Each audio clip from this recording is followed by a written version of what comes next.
Details this morning on the deaths of Fast and Furious star Paul Walker. Yeah, we got a sneak peek here of his car collection. As you mentioned, there's going to be 21 of them in total. After Paul Walker died, his family opened a garage that even his closest friends barely knew existed. Then we have a 1993 Mustang Cobra R. Inside weren't just rare cars, but secrets sealed in steel, notes left behind, and a legacy no one was meant to find. What was he hiding?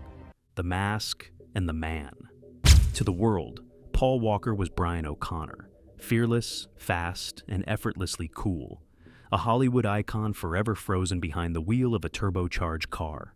But, like many roles that define an actor, it was only part of the truth. Off-screen, Paul was quieter, more restless, and far more complicated than the silver-screen street racer people thought they knew. He didn't crave fame. He never chased awards. What he lived for, obsessively, almost secretly, was motion. Not the kind filmed in sweeping action shots, but the real thing. The hum of an engine tuned by hand, the silence before ignition, the feeling of being alone on the road with a machine built to obey no one but you. Friends described him as a builder first, a collector second, and a celebrity last. He rarely posted photos of his garage. He never boasted about what he owned. The cars, the tools, the handwritten tuning logs. They weren't for display. They were his escape. And so when he died in 2013, and the world mourned the actor, few knew that the real story was still hidden behind a set of locked industrial doors in Valencia, California. What waited behind them wasn't built for fame. It was built for him. Behind locked doors. When the steel shutters finally lifted, what they uncovered looked less like a celebrity's garage and more like a vault, one that hadn't been opened in years. Dozens of rare machines sat shoulder to shoulder in the dim, filtered light, covered in tarps, unlabeled, unseen. There were over 30 vehicles in total, though some believe the real number was higher. Each had been tucked away with surgical precision. A first-generation Ford GT, untouched, a Celine S7, one of America's rarest supercars, Porsche turbos, Dodge Chargers, and 5 BMW M3 lightweights. Factory-built race cars so scarce, most collectors are lucky to see one. Paul had 5. And then there were the imports. Nissan Skyline, GTRs, R32s, R34s. Iconic machines illegal to sell in most of the United States. Yet here they were, lined up in near pristine condition. Not as trophies, but as if waiting for one more drive. What startled even close friends wasn't just the value, it was the silence. Paul had never advertised this. There were no social media tours, no magazine shoots, no press. The collection wasn't built for brand deals or bragging rights. It was personal, private. Every car had a purpose. Some were in mid-restoration, others in showroom condition. Some were registered to a company, not Paul himself. And nearly all of them had something strange inside. Documents, notes, sketches, signs that this wasn't just storage. It was a workshop, a diary, a life in motion. And no one, not even those who loved him most, had seen the full extent of it. Until now. Not for the streets. Some of the most prized vehicles in Paul Walker's garage weren't even supposed to be there. Among the collection sat a handful of cars that pushed, and in some cases crossed, the limits of U.S. import laws, particularly the Nissan R34 Skyline GT-R. In Japan, it was legendary, a twin-turbo, all-wheel drive monster, decades ahead of its time. But in America, it was banned. Federal regulations barred its sale due to emissions and crash safety standards. Yet, Paul had not one, but several, and they weren't showroom stock. Each Skyline bore signs of custom tuning, aftermarket suspension, race-spec brakes, modified exhausts. One had a notebook on the passenger seat, with pages of dyno runs, shift point adjustments, and scribbled calculations in Paul's handwriting. Another had no license plate. Another lacked paperwork entirely. How did they get in?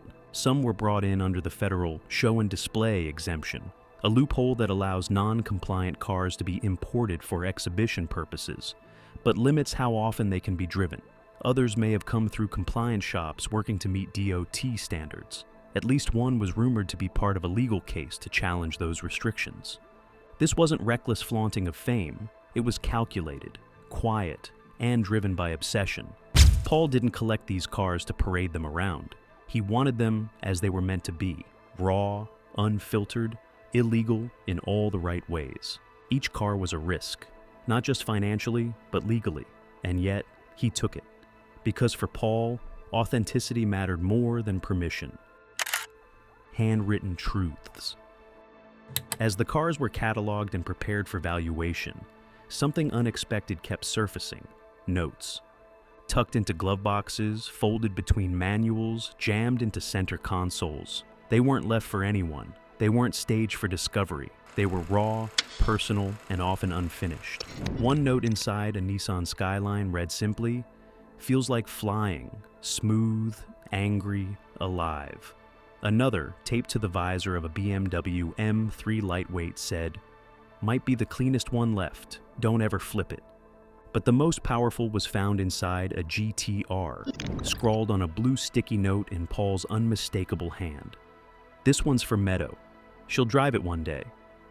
These weren't the thoughts of a collector, they were confessions. Emotions inked in silence, never meant for display.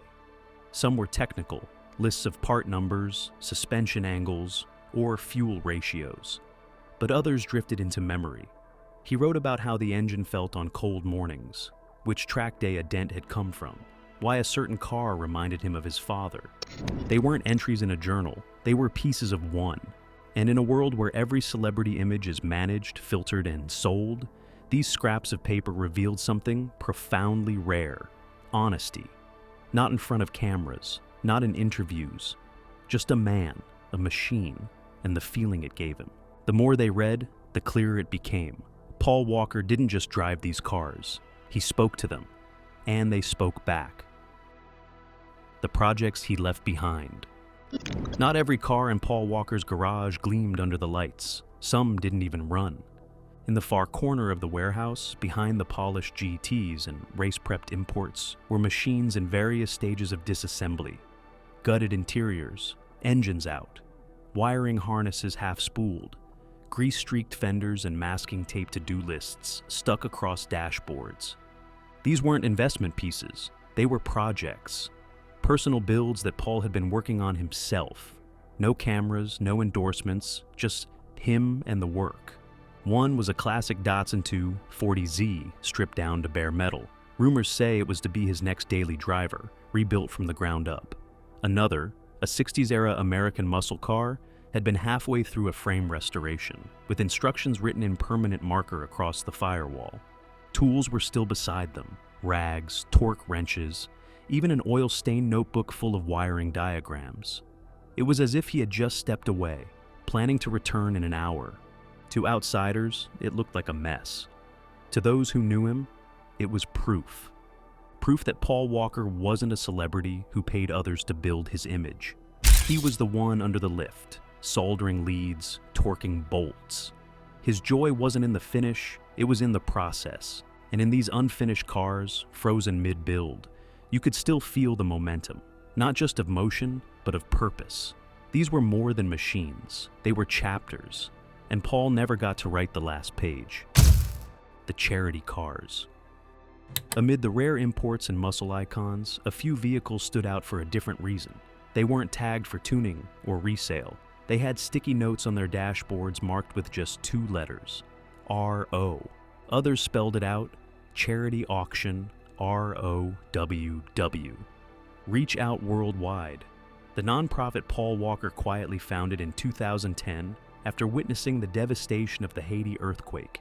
No press tour, no endorsement deals, just boots on the ground, flying volunteers into disaster zones when headlines moved on and help was still needed.